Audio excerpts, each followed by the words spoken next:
अस्सलाम वालेकुम व्यूवर्स, कैसे हैं आप सब लोग। उम्मीद करती हूँ कि आप सब लोग ठीक ठाक होंगे और अल्लाह ताला आपको अपने हिफ्ज़ व अमान में रखे। तो आज मैं जो रेसिपी आपके साथ शेयर करने जा रही हूँ वो चिकन रेशा कबाब पराठा बनता है और ये अफ्तारी में स्पेशल बनाया जाता है। तो आइए बिस्मिल्लाहिर्रहमानिर्रहीम शुरू करते हैं। सबसे पहले मैंने एक प्रेशर लिया है और उसके अंदर मैंने तमाम मसालों को ऐड कर दिया। उसमें रेड चिली पाउडर डाली है मैंने और रेड चिली फ्लेक्स डाले हैं और सॉल्ट और टर्मेरिक पाउडर, और उसके अंदर मैंने डाल दिया योगर्ट और साथ इसके अंदर मैंने डाली है चिकन स्टॉक। अगर आपके पास चिकन स्टॉक ना हो तो आप इसके अंदर सिंपल वाटर भी इस्तेमाल कर सकते हैं। और साथ मैंने इसके अंदर 1 टेबल स्पून के बराबर अदरक लहसुन का पेस्ट शामिल कर दिया। और अब इसको मैं अच्छी तरह से मिक्स कर दूँगी और इसको मैं प्रेशर लगा दूँगी तकरीबन 15 मिनट के लिए, ताकि इसके अच्छे से रेशे बन सकें। और अब मैंने एक कढ़ाई ली है, उसके अंदर मैंने तकरीबन 5 टेबल स्पून के बराबर बेसन लिया है और इसको मैं अच्छी तरह से रोस्ट कर लूँगी। इसको कुक करने के लिए रख दूँगी और वो एक साइड पर पकता रहेगा। और मैं देख रही हूँ प्रेशर खोलकर तकरीबन 15 मिनट हो चुके हैं और चिकन हमारा जो है ऑलरेडी बिल्कुल गल चुका है। अब मैं इसके रेशे कर लूँगी अच्छी तरह से। ये देखिए मैंने स्पैचुला के साथ अच्छी तरह से इसके रेशे कर लिए। और आपके पास कोई भी इस तरह का सांचा हो तो आप उससे इसके रेशे कर सकते हैं। ये देखिए कितने अच्छे और बारीक बिल्कुल रेशे हो चुके हैं। और जो है बेसन वो अच्छी तरह से पक चुका है और उसके अंदर मैंने ऐड कर दिया है वो जो चिकन के रेशे। सारे रेशे जो मैंने किए थे चिकन के वो मैंने इसमें ऐड कर दिए और इसको मैं अच्छी तरह से मिक्स कर लूँगी। 1-2 मिनट तक आप इसको अच्छी तरह से मिक्स कर लीजिएगा। और ये जो मिक्सचर है ये हमारा रेडी हो गया है।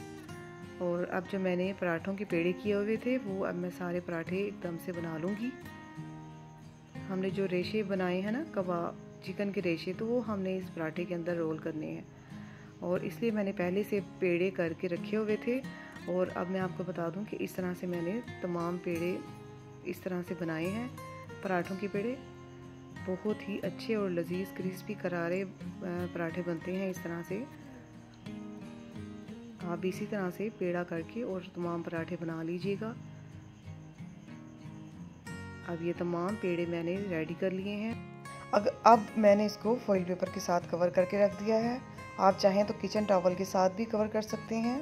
अब पराठों के पेड़ों को मैंने एक साइड पर रख दिया है और अब मैं जो सॉस उसके अंदर डालनी है ना हमने वो मैं उसकी तैयारी कर रही हूँ। एक तकरीबन हैंडफुल भर के मैंने पुदीने के पत्ते लिए हैं और साथ में उसके अंदर मैंने 2 हरी मिर्चें ऐड कर दी और साथ में 1 टेबल स्पून लेमन जूस और साथ में उसमें हाफ कप के बराबर दही शामिल कर दिया और 1 टीस्पून के बराबर मैंने सफ़ेद ज़ीरा और 1 टीस्पून के बराबर तकरीबन सॉल्ट, और इन सब को मैंने ग्राइंड कर लूँगी अच्छी तरह से।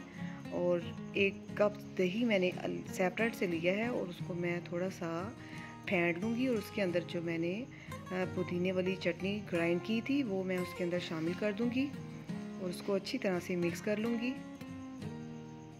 ये हमारी पराठे की जो चटनी है वो मैंने रेडी कर ली है।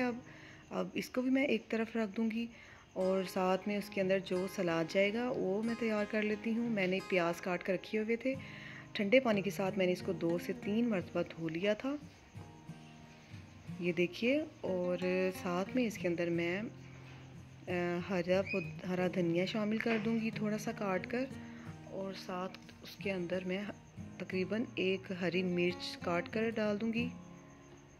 इसकी खूबसूरती और ज़्यादा अच्छी हो जाती है और टेस्ट में भी अच्छा लगता है।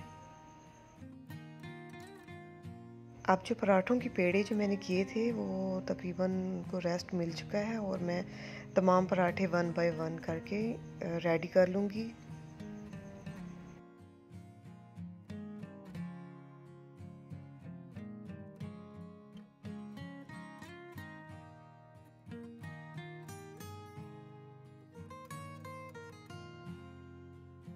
ये पराठा रोल बहुत ही मज़े के बनते हैं।